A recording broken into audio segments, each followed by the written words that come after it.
சினிமாவில் உள்ளவங்க சில பேர் ஏமாத்தினாலும் சினிமாவில் ஏமாத்தல.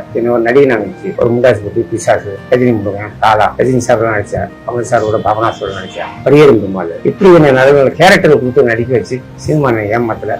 ஓரளவு நல்ல ஸ்டேஜில் வர்ற டயத்தில் நோய் நம்மளோட ஸ்பீடாக ஆகுது. இப்போ இது 4 வருஷத்துக்கு முன்னாடி நடக்காது. இது 4 வருஷமா அந்த ட்ரீட்மெண்ட் தான். 4 வருஷமா ட்ரீட்மெண்ட். 4 வருஷமா இது யாருக்குமே தெரியாது. சொல்லணும் அவசியம் இல்லை. ஜிஹெச் நல்ல ட்ரீட்மெண்ட் பண்ணாங்க.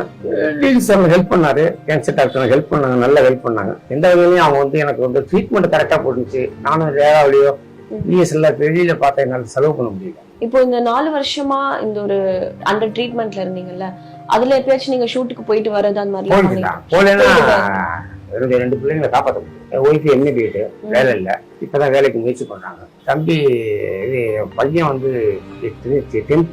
நான் ரொம்ப லேட் மேரேஜ்னால கொஞ்சம் லைஃப் அப்படியே கஷ்டம் இருந்துச்சு. தம்பி 8வது முடிச்சிட்டான். பாப்பா சிபிஎஸ்சி 10வது அது படிச்சிருச்சு. இது 2 பேருமே எனக்கு கவலை. இது ஒய்ஃபு. அதனால டைரக்டர் என் பிள்ளைக்கு சீட்டு கொடுத்து அப்ப பையனை படிக்க வைக்கிறான். பாப்பாவுக்கு ஃபீஸ் கட்டணும். அது நான் என்னுடைய ஷூட்டிங் போயிட்டு இருந்தால் அதில் வர வருமானத்தை வச்சு வாழ்க்கை வாழ இப்படிலாம் நான் முயற்சி பண்ணுவேன்.